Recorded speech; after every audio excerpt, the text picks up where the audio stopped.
This isn't a review of Fullmetal Alchemist Mobile, the gacha game. After playing through a lot of anime gachas, I understand my bias and limitations more than anyone. I hate gacha systems, and it's not even the random pulls or anything, it's the progression. It's the curve that makes gachas extremely grindy, or the restrictions that come with a stamina system. If you came to this video wondering if Fullmetal Alchemist would be a good gacha for you, I'm just not the right person to answer that. But with a lot of anime games going this route, it is inevitable that some reviews on this channel will be reviews of gacha games. So, instead of focusing on all the stuff that I dislike about these systems, I choose to look at the game underneath. To me, gacha isn't a genre, it's a business model. There are gachas that are RPGs, strategy games, action games. That to me is the genre, but of course, gacha also comes with a lot of its hooks. And more often than not, gacha will always have a negative impact on my reviews because it is a part of the video game. The question is, how much does the gacha get in the way of me enjoying the game underneath? That's the perspective I'm bringing to this space. In short, this is a review for people who watched the review trailer and went like this, "Why does it look so good?" and then saw the logo reveal and went like this.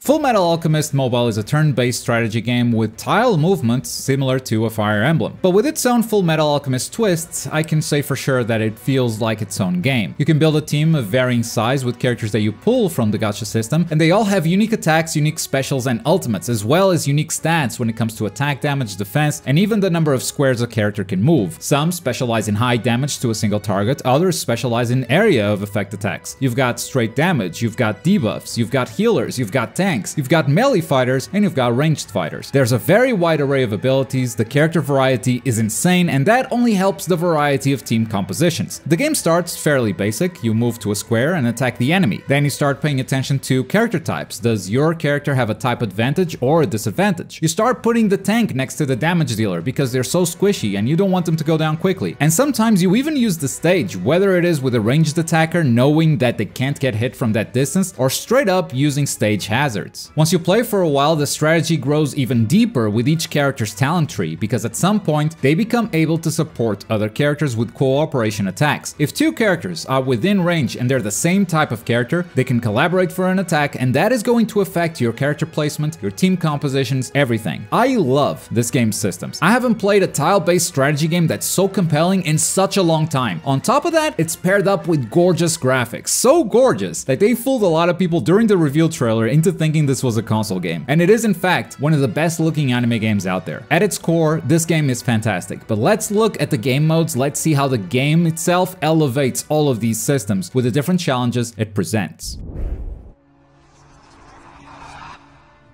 There are a ton of game modes. So many in fact that I'm sure I haven't discovered all of them yet, and I'll probably forget to mention a couple in this review. Don't worry, I'll mention the big ones of course, and to be fair, a lot of the smaller ones are kinda just there to farm items for leveling up characters. Because as far as gameplay goes, they don't really provide anything unique, but one thing at a time. The main mode, the main draw for this game is the main story mode. This follows an abridged version of the Fullmetal Alchemist story, and it's through clearing chapters in this mode that everything else unlocks. Main story is definitely worth playing through. Every chapter is voice acted, has wonderful cutscenes, and unique battle scenarios like playing fetch with Nina and her dog. If this game only featured story mode and nothing else, I would still 100% recommend it. The whole story isn't available yet, they'll be adding the rest slowly with updates, but it has one major caveat. The pacing of the story ends up being really bad because it won't let you move forward until your account has reached certain level requirements. So in between chapters, you're gonna have to play a bunch of side modes to get your account level up. Now, if those game modes were fun, I think this would have been fine, but this is where I think this game completely falls apart. All those strategy systems we talked about, the stage hazards, the different character types, all of that takes a back seat in most of these game modes because of gacha systems. Side stories, for instance, this is one you will be doing a lot in between main story chapters. They tell a small original story, but without the beautiful cutscenes and without the voice acting. Except for the first side story for some reason. That's the only one with voice acting. game. Because you can take any team into these missions, this means that the game can't really give you a tailored challenge. Instead, it needs to give you a generic challenge, one that you can beat with any team you bring. So the strategy doesn't matter as much as your character level does. All the nuances that were mentioned at the start of this review completely fall to the back seat. All that matters is your character level. These missions are also built to be grinded, as you can complete them automatically up to 10 times per day on each mission, because God forbid you farm too many items in a day. And this will be your main source of experience, because you're getting items to level up your characters and completing missions very fast, which increases your account level. This is the basic loop between story chapters. You finish one, you had a great time, and now it's time to grind side missions. There are a few other game modes available. You unlock them each time you beat a story chapter. There are missions for farming coins required for leveling up characters, memories, which are these cards that you can equip for passive buffs on each character, and these also need to be leveled up with a different resource, one resource that you obtain through an idle game mode. And you also have missions for farming experience books, which is how you level up characters for the most part. You will have to clear multiple of the same mission, getting increasingly harder because the enemy levels go up, before you're able to farm for these resources you need. And for some reason, these missions reset every week or so, which means you gotta start from scratch every week, farming the low level missions again, and they all cost stamina, so I'm not sure what they were thinking there. There's another asynchronous multiplayer mode where you pick a team and fight against other players' teams. The fights happen automatically, you just watch your characters do some dumb decisions, and in the end, the highest level team wins. The one exception to all of this is quest mode. Quest mode puts you in a mission with preset characters under preset conditions, and it acts as a tutorial but also as a challenge mode. Clearing these missions was definitely one of the highlights of the game, because these challenges get hard. And not hard because you're under-leveled, hard because you need the perfect strategy to beat them. This game mode alone elevates all the systems perfectly, and it keeps everything gacha out of it. It's Fullmetal Alchemist Mobile at its best. Unfortunately, those missions also ran out quickly. The gacha loop started to take over, and that was all I was doing for a while, even though I'm not a fan of gacha games. But it was mandatory for me to enjoy story mode. As the game started, it seemed very free-to-play friendly. There are a ton of one-time missions that refill your stamina, so it feels like you can play this game forever, and the stamina system doesn't even exist. And for the first week or so, you totally can, but the curve caught up very quickly. The experience books required to level up characters went up exponentially. The number of items to increase level caps also increased. The missions where you farm for those items doubled the stamina cost. So it wasn't long before the game actively stopped me from playing it. It came to a point where all I cared about was the story mode, because all of the other game modes were just bad in my opinion. They actively destroyed all the things that were great about this game. Instead of elevating the strategy and all the systems in place, it simply said, just level up. But then to level up, you need to grind, and grind a lot. And that's why I never finished it. Usually I finish all the games I'm reviewing. In this case, it was simply too much for me. Video game reviews used to be about, is this game worth your money? How much value does it have given the price? That format is now outdated given how many free-to-play games are out there, and with gacha games specifically, it became more of a question of, is this game worth your time? Of course, both questions are subjective, and that's why I thought it was important to give you my perspective going in at the start of the video. And I've made a few videos really praising this game and its systems, just like I did at the start of this review, but I didn't expect the gacha curve to be so steep. It's nothing new. There have been plenty of gachas with these types of curves, but this one, it's one of the most aggressive I've played so far, to the point that I felt so rich with all the resources the game gave me at the start, all the stamina refills, and then in a single day,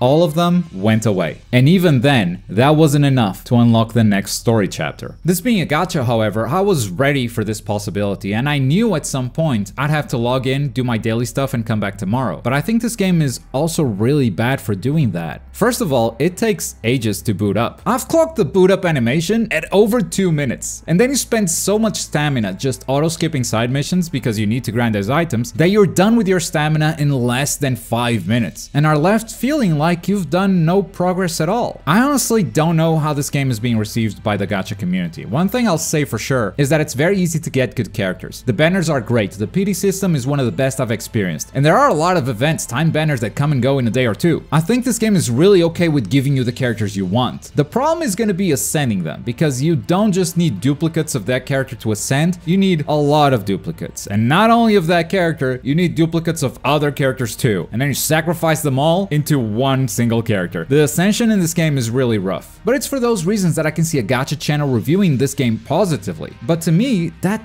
doesn't really matter. It doesn't matter how generous the game is, how much stuff it gives you, if it is stopping me from enjoying the content I would like to enjoy.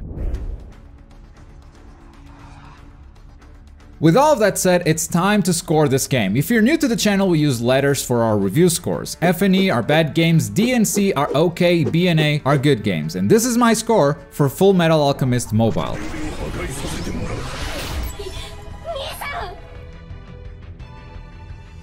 I can't deny the good time that I had with this game before the gacha curve caught up to me. This was my main game for about 2 weeks, and I loved logging in every day, leveling up characters, doing quests, and doing story missions. If that was all this game had, that would be an easy A rank for me, but the rest of the stuff really gets in the way, to the point that I just had to drop it. And even if you have the patience to grind through it, the story quest pacing is already completely ruined, simply because of how long you have to farm between chapters. I try not to dismiss games just because they're mobile, which is what a lot of my peers do. I always give them my best shot, and to be fair, maybe this is even a good gacha, I don't know, I can't really judge. To me, this is a genius video game, with a ton of innovative systems, and I really wish I could enjoy it, but there are simply too many barriers for me to do so. In the end, Rhymestyle's reaction was on point. That's Fullmetal Alchemist Mobile. Now, every video that I make on a gacha game, I learn more and more about gacha communities, and I really try to be respectful with this one, and explain where I'm coming from for this review. It's clear that gacha gamers are looking for certain things in these games that I just can't relate to. I even considered stopping this review, just not doing it at all, but I really believe that most people that watched the review trailer reacted like Rhymestyle did, because that's the majority of Fullmetal Alchemist fans. That's a massive community. So instead of focusing this review for gacha gamers who I don't really relate to that much, I decided to focus this review on the community I identify with. That's who this review is for. I hope it found the right people, and if it didn't, I hope you can understand my perspective on gacha games a little bit better. So tune in next week where I talk about Genshin Impact. But as always, thank you very much for watching. My name is Globku, and I'll see you next time.